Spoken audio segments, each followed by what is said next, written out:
start with the flute music. Yeah.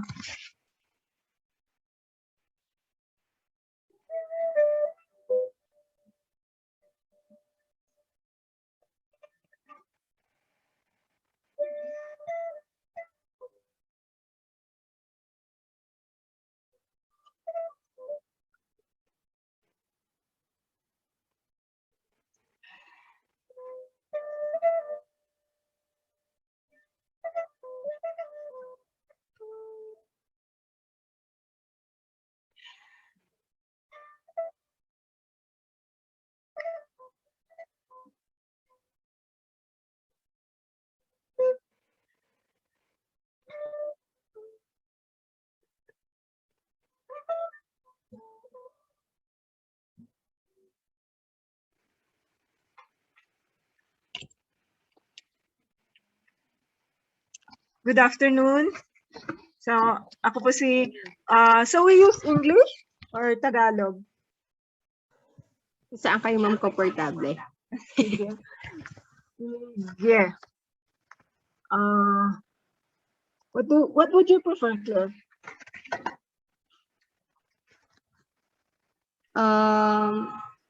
Pwede namang English. Okay. Para mag-upload tayo sa website.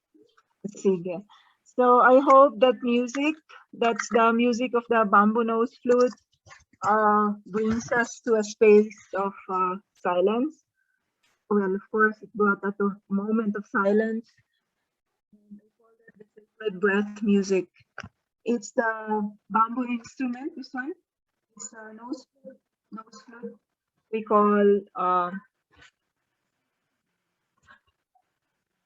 call kalalang.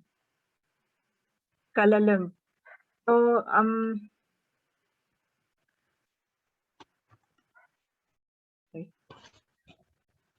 okay, yeah. So that's that one. It's the photo of the bamboo nose flute music. We use it for creating music out of the breath and for asserting life as well and affirming life. So that's actually one of the tools and one of my primary tools as a member of the Kankana-ey, especially in these times. I'm using it for peace advocacy as well as healing. So the kalalang is just one of the musical instruments. There are many other instruments derived from nature. But for now, let me share with you this flute. It's very simple, and the basic way of playing it is actually to connect the mind and heart, and then use the breath to communicate the thoughts, to quiet down and to create space for silence, as well as to create space for reflection in whatever circumstance. Usually, it's usually actually used to just comfort or to just relax after farm work. Yeah, and also even during very difficult times. Well, farm work is not always easy. It requires a lot. So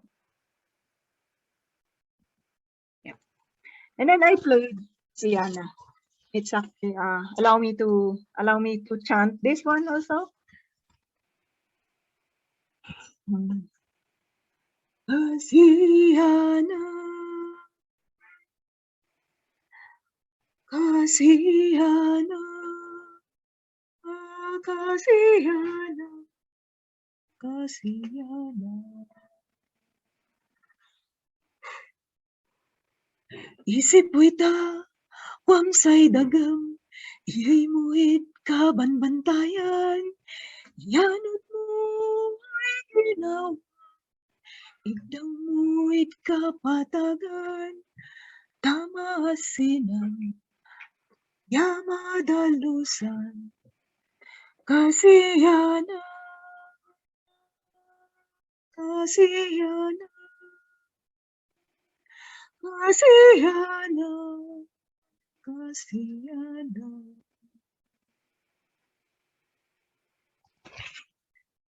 Uh, Let us blow it to the mountains, give it to the wind. The wind will take it to the waters. The waters will bring it downstream and cross the rivers and seas where it will be cleansed and purified. So, Kasiyana, it's a Kankana-ey term. It's not really defined, but it invokes a threefold process. Like in very difficult times, in very challenging times, we say Kasiyana. But when we chant it, when it's spoken in a gentle way, like chanting or singing or humming, then it goes straight to the heart and communicates to the spirit.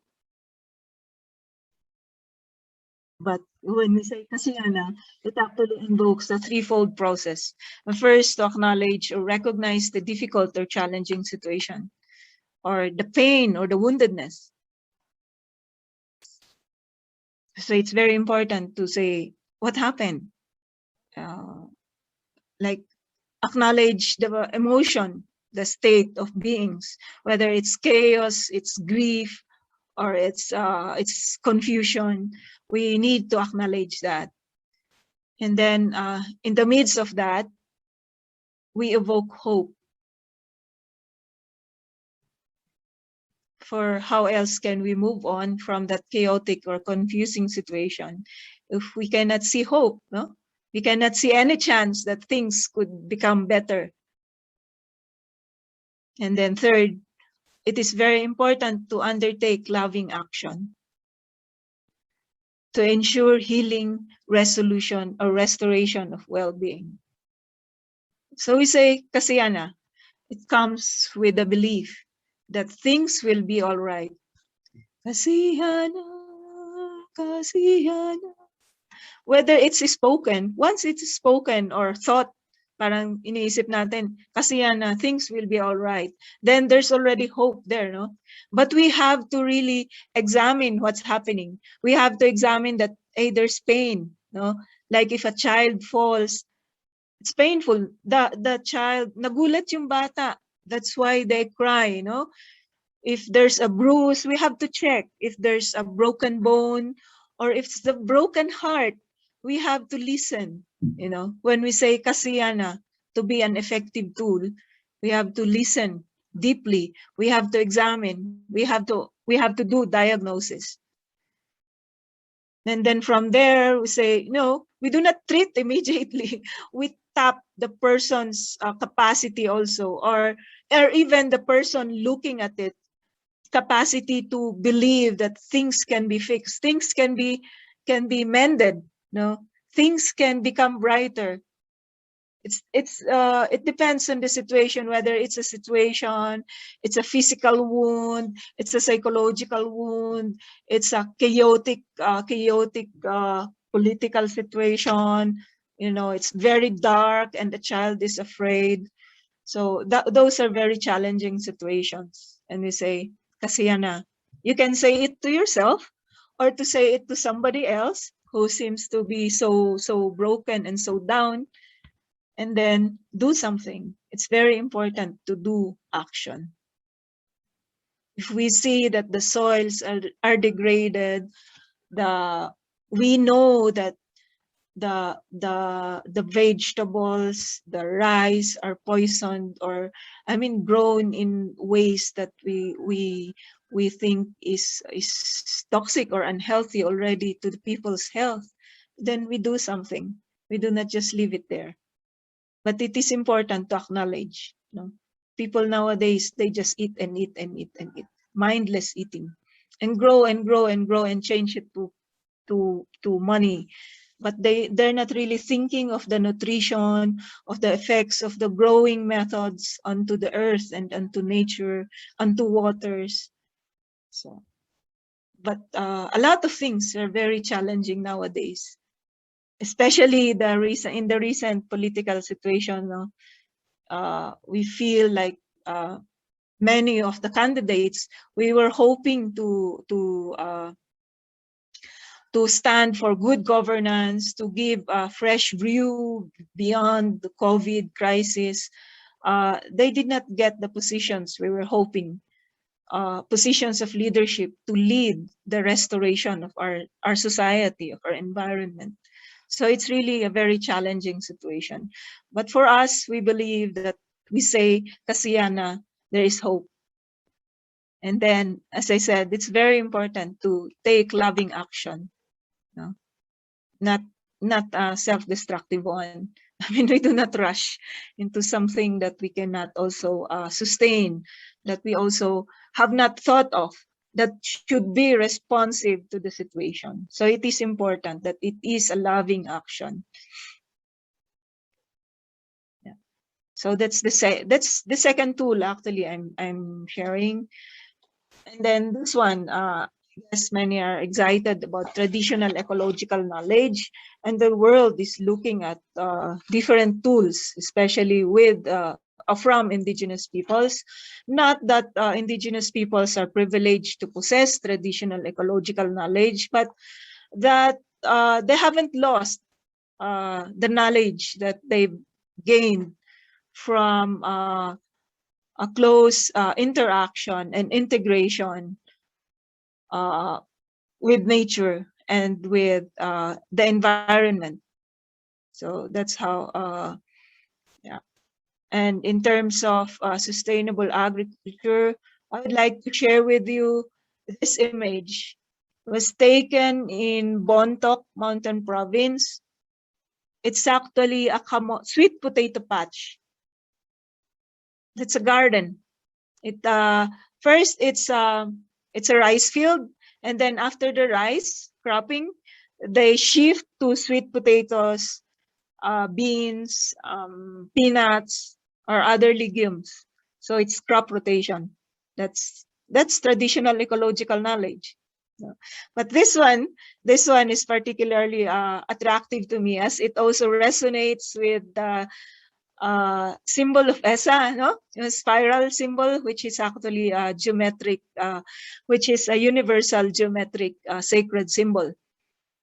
It could be from inner to outer, smaller to larger circles. No? And yeah, this one needs a lot of work. So traditional knowledge does require a lot of work. That continuous interaction with nature, listening to nature. No? That's why I started with the music of the bamboo nose flute. We listen, we connect, no? We interact, and then we act. Then we design. So this one really is a practice among the Bontocs. So it could be used for serenading as well. You know, young men and young women, they'd go to the garden, and the young man who wants to impress the young woman and win over her heart would do as many circles as he could, or as beautiful geometric patterns as he could.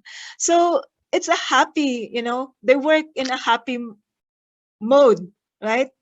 With love, happiness. So naturally, they attract the happy energies of the environment, right? Happy energies of the cosmos, and naturally, the plants will grow abundantly. Yeah, do you agree with me? If the grower is happy, you know, it also transmutes that energy, right, to the plants, di ba? Yes. Yes. And in return, it's a happy and nutritious plant, right? An abundant harvest. Di ba? Yeah, yeah. So, yeah, that's the aesthetics, that's the art of it. But at the same time, the deep connection with the land and the meaning of why do we produce things? We want abundant life, no? And then it grows expansive, not instead of contractive. Technically, this technology is the baliling technique.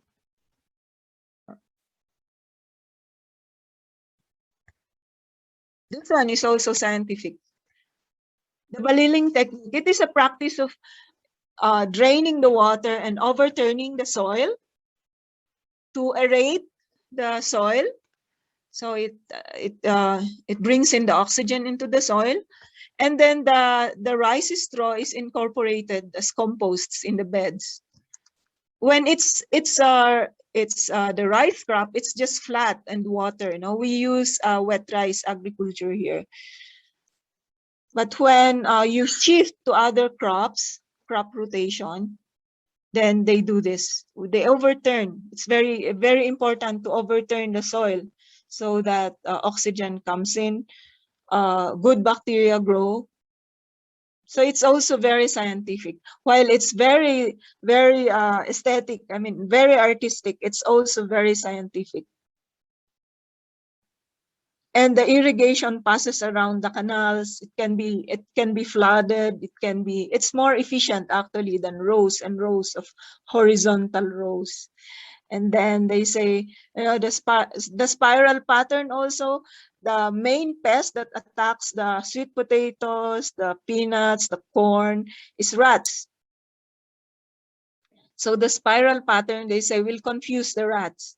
And the rats will either die or leave the patch, the vegetable or the kamote patch by themselves. Diba? And then again, you'll have abundant harvest. So you see, you don't need pesticides.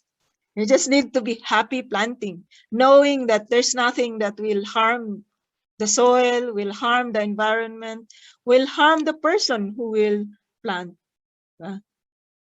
So that's traditional ecological knowledge. And baliling is just one of the techniques.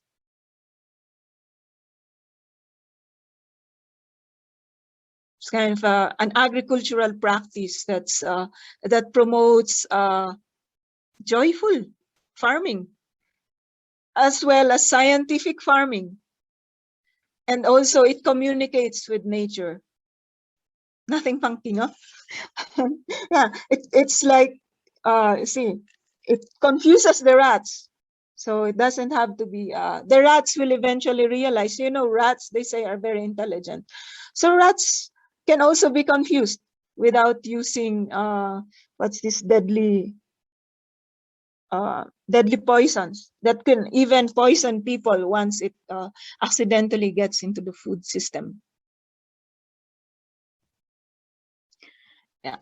And then we also have agricultural calendar, indigenous agricultural calendar.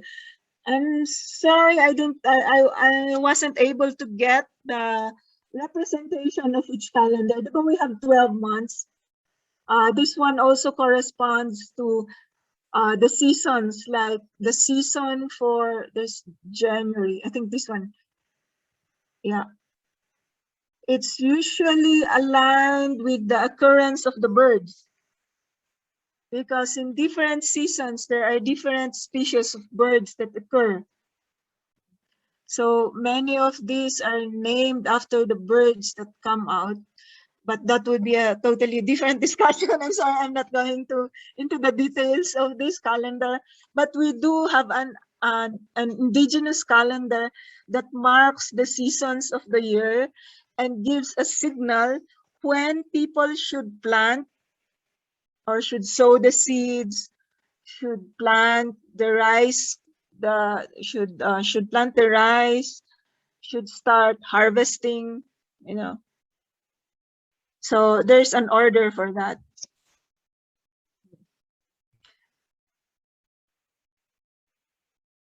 And there's a season for, there's also I think there's also there's a period for dry season. So it's very distinct. It's not measured in 30 days like the Gregorian calendar, no? It's just based on observation and the bearing of flowers or the birds, occurrence of the birds, because when the particular species of the birds come out, it means they have something to eat. It means a certain plant is bearing fruit, no? So that this bird is now available. Like the birds that attack the rice, they will come out when they know that the grains are already ready for picking, right? But there are also birds that will come out to drive away these birds that eat the rice. So there's a certain balance and there's a certain cycle. So like if the rats can be confused, the birds can be confused as well. So there's a season, there's the right season for planting so that the grains will be harvested just in time before the birds that prey on the grains will come or will arrive. No? Kasi birds move around the world, no? They migrate. But if the season of planting rice was in tune with this natural rhythm of nature as observed by the people, then even if the birds come, it's no problem because they would have completed harvesting. And then the next cycle begins, whether it's planting of corn, it's planting of root crops, you know. So it's not just about treating the soil like, you know, it's potassium, it needs NPK, nitrogen, potassium, and all that. It's treating the soil in consonance with the rhythm of the whole environment. So that's the purpose of the calendar. So it's not just, we're not just talking about rice and corn in how many square meters of land, but we're talking also of the seasons, the right seasons when to plant. Then we do not need rat poisons. We do not need bird poisons or worm poisons because it's very much attuned with the natural cycles of the wider environment. We do not need to be bothered with locust attacks because when the locust will come, the birds that will eat or prey upon the locust will also be here. So, di ba? Natural balance and natural natural order of things will balance out. Unfortunately, this calendar has become na-disturb na siya with the given the new varieties, halimbawa sa rice. This is basically rice cycle. With the new varieties, needing shorter period of time for growth, nag-iba na, hindi na siya attune sa natural cycles. So hindi na nasusunod. Kailangan mo na mag-pesticides. And then with the coming of the high value vegetables that came in with all the packs of chemicals and pesticides that kills the worms, and the worms are eaten by the birds. So nag-e-extinct na rin yung ibang birds. Diba? So wala na. Pag dumating na yung birds na mag-aatake sa rice natin, wala na yung mag-shoo away sa kanila kasi na-disturb na rin yung cycle. And well, it's climate change. That's why while we have these tools and many are being forgotten, we cannot simply say, you know, let's get back to January, February, March. No. Ngayon nga, it's supposedly dry season, and we had hailstones, we had thunderstorms. So the seasons really have changed, and we have to review the calendar and come up with new ways of marking the seasons. Diba? Even pag-asa, minsan, it's not accurate. The weather is so erratic and so. But it's good to remember that once upon a time, we had these tools and we can still see signs. I mean, there is still, especially this pandemic, and I think some species are coming back, especially when we are actively campaigning for forest regeneration, reduction of pesticides. Some species of birds and natural prey would come back, including dragonflies and fireflies.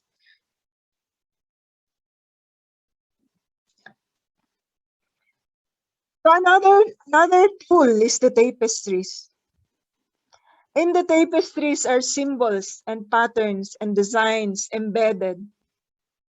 that speaks of the life ways, the life cycles of indigenous peoples, of people's interaction with nature. This one, I particularly chose these patterns, the diamond, and this one is the pestle actually. Indigenous peoples did not know algebra. They did not speak algebra. But it was found out in one of the studies that these ones actually had very exact counts. Diba? Kaya very exact yung geometry niya. There are some formula. But when people were using this, when the indigenous peoples were creating these patterns, they were not using any math or any of the modern algebra. It's more intuitive designing. And then capturing designs, capturing patterns from nature. So diamond usually stands for the eye of the eagle, the eagles that freely roam around the forests, the skies. So it's a symbol of freedom. Siyempre, it's not easy to copy the symbol of the bird, but at least the eye, the sharp eye of the eagle is there. But also universally, there's a nun who asked me to put together the different patterns among she collected.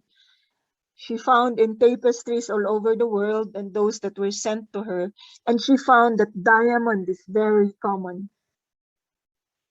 And since she is into feminine spirituality, she says diamond is a very feminine symbol, right? Sometimes they say it's the shape of a vagina, and the vagina is a feminine organ. It's a symbol of productivity, right? And we associate land with productivity. Otherwise, it's forest, it's mountains. It's not fit for human habitation.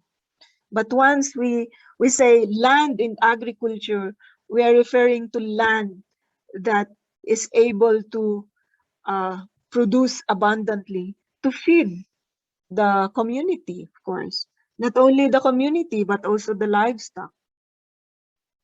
So these symbols may seem very ordinary, but actually they also represent very deep meanings.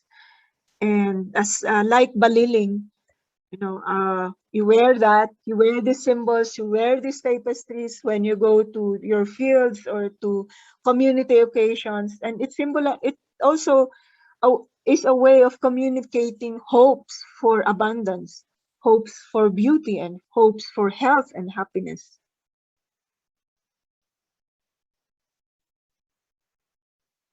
In other traditions, faith traditions, and cultural traditions, this could also stand for the grain or the holy bread, and this one is the holy grail. So the grain and the pestle, ito yung bayuhan actually na ginagamit sa mga communities nung wala pa yung modern rice mill, diba? I've experienced pounding rice. When we pound rice, when we pound the grain, you have to be in rhythm, in good rhythm with your partner.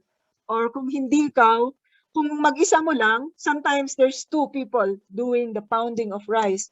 You have to be in synchrony with your partner. Otherwise, you start hitting each other's head. That would be painful, and you won't have rice for dinner or lunch or breakfast. But when you're doing it alone also, your body has to be in synchrony, no? May rhythm yan eh. Otherwise, mapapagod ka agad. Tapos sasabihin, ang hirap-hirap naman ng buhay. Diba? And once your energy goes down, what happens to the rice that you're pounding? The work is doubled. And then the rice that you cook is not as high energy as you would wish. It's just rice that will fill your stomach. But if it's planted, it's prepared, and it's cooked with high energy, with high spirits, with happy feelings and happy moods, then that also translates to high level of nutrition, right? Yeah. So, yeah. And the colors of the tapestries as well.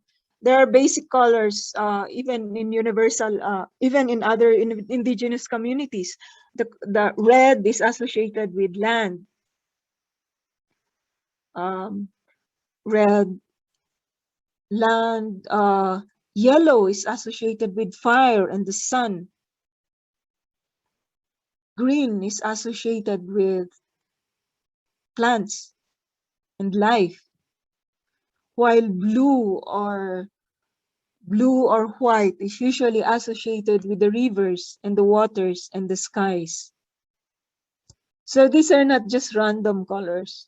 These are basic colors of life. So when we wear our tapestries, they speak about our life ways. They speak about the colors of the environment that we have.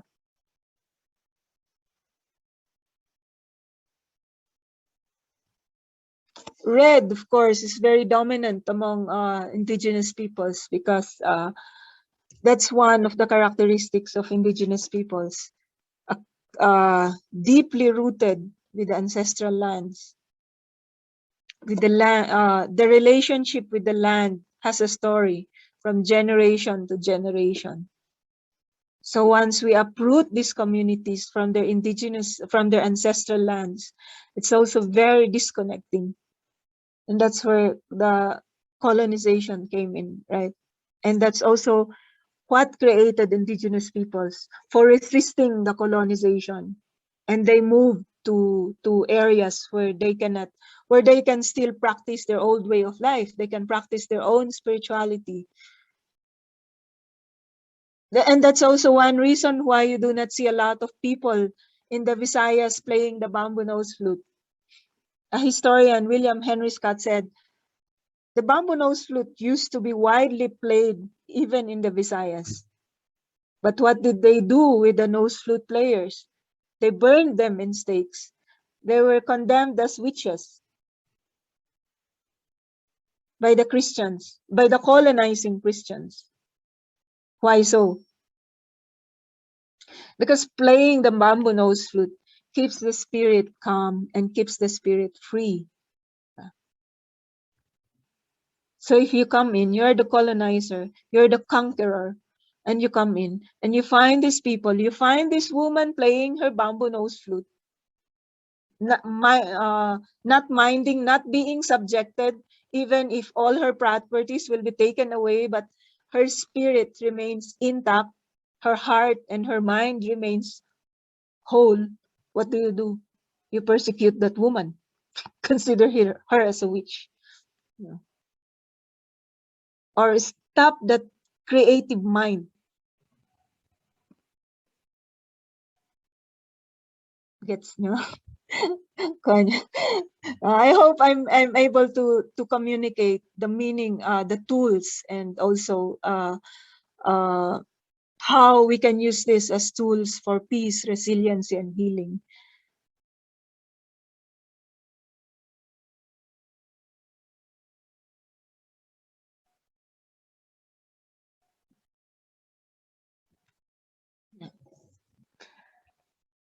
Rituals and ceremonies. You see, they're wearing the tapestries. No? As I said, red is dominant because indigenous peoples are closely rooted and have a very deep relation with the land. Hindi dahil red-minded yan, ha? Otherwise, ang daming nare-red tag ng mga indigenous peoples. Not because they're wearing red tapestries, but because for them, land is sacred. Take them away from land, and their culture will weaken, their identity will weaken. Cut that relation off, make it a commodity, and it hurts indigenous communities.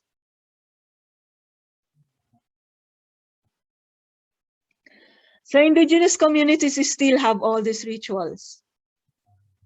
This is actually bagnas. It's an agricultural ritual.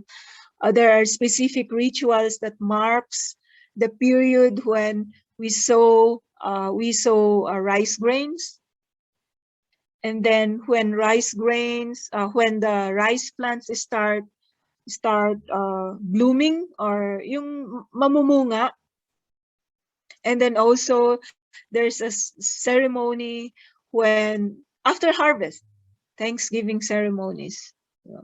And during these ceremonies, the symbols, the musical instruments like gongs, the flutes, and the other musical symbols, the tapestries with all the symbols that it bears and with all the colors are brought out for celebration. Of course, there are the elders who are the ritual leaders, the prayer leaders, and then the festivity. Again, as I said, and then the food, of course. That's why we have they butcher all the pigs and the chicken, and then it's spread out. It's distributed. Even to the youngest child is given a share of the meat. It's actually a way of thanksgiving as well as a way of nourishing the body and the mind and the community. So these rituals are not only like, joyful dances, but it also signifies synchronizing community activities. Because in the time of these rituals, nobody is allowed to go to the fields. It's rest day, but festive day.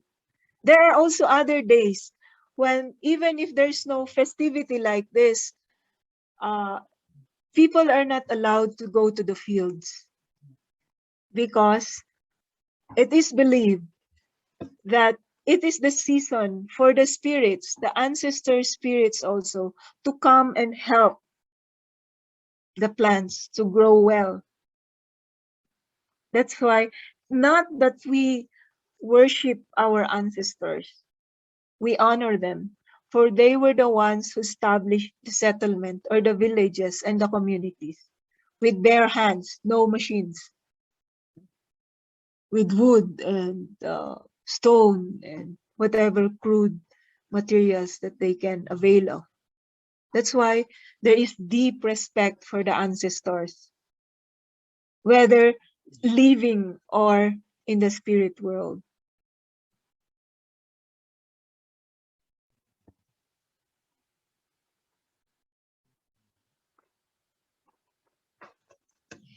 Dami ko na yata nasabi. I think there's still a lot, I did not get into the details of all this. Maybe you can ask and then we can continue the conversation. But all this that I've shared, the music, the sacred breath music, the chanting as way of prayer, as way of healing, but also tapping the powers of nature, the wind, the waters, the soul, the seas, to cleanse and to restore well-being. The agricultural technique, of course, the food. That's why we get into agriculture, the food production techniques, the celebrations, and even the tapestries. They all reflect a worldview that's very common to Indigenous peoples. A worldview that reflects that respects a relationship, the close relationship of nature, of the spirit world, and of the human community. So it's a trinitarian relationship that has to be balanced, that has to maintain balance. The relationship between the spirit and the human community, when it's broken, then there's no balance. The relationship between nature and the human community, when it's broken, then there's illness, there's disaster. The relationship between the human community and the spirit, whether the ancestor spirit or the greater spirit that we cannot even see, we cannot explain, once it's broken, then people start quarreling. Conflicts arise. Nothing to fear of. It's like just like very mundane life of just talking disagreeing and all, and no higher power to kind of calm down conflicting forces or differences. We break away the relationship of spirit and nature, and all we see is matter, material things that we can, trees that we can cut down and change into money and buy food and fill in our guts, you know, that kind of life. But this worldview that values this kind of trinitarian relationship, this worldview that puts respect to this close relationship, creates life that's supposed to be continuing, expanding, like this one. Continuing flow, like the music of the sacred breath.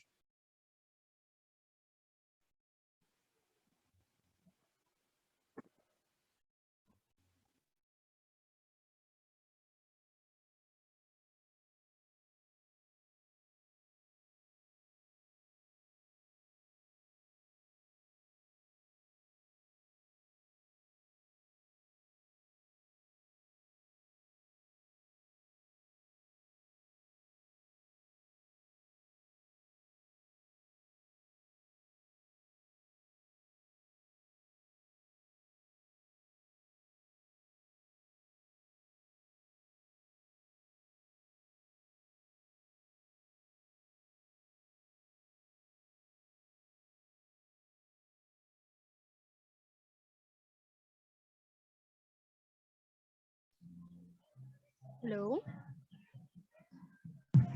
Ay, nawala ata si Ma'am Duman.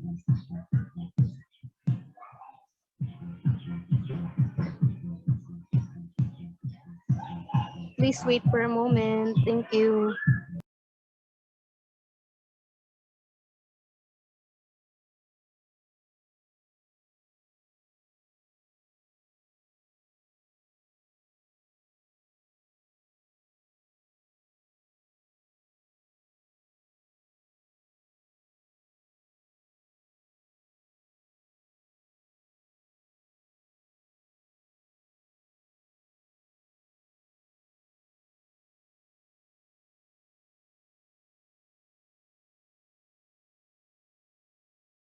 Sorry, it was disconnected. Yes.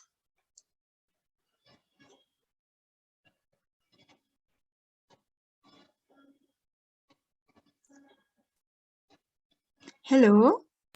Yes, ma'am. Oh yes, sorry. But I think that was did it reach when I was playing the flute for closure? Hindi, ma'am. Hindi.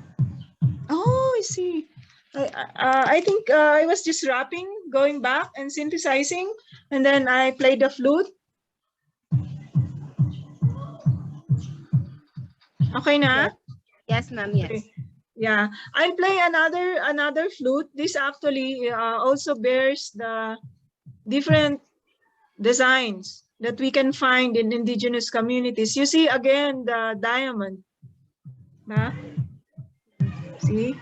And even in tattoos, you will find them among the old persons, old people in the communities. I think this one is usually the beehive or the skin scales na iniiwan nila. So it's usually still a pattern from nature. These usually are the mountains, but also again, you will again see the diamond.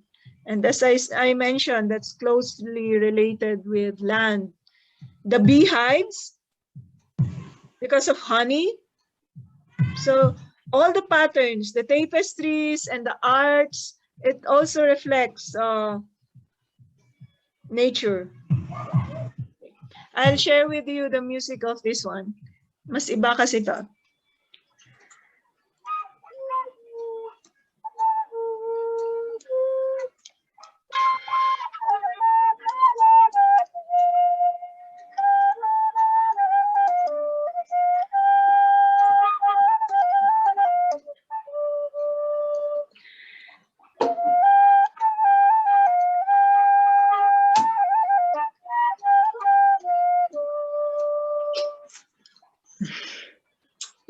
Yeah. Yeah. So yes, thank you, Claire, and thank you for all the others. You have any questions? I hope I was able to share some concepts and tools. Yes. Thank you so much, Ma'am Duman, for making time and effort. And also for our participants who joined for today's webinar series.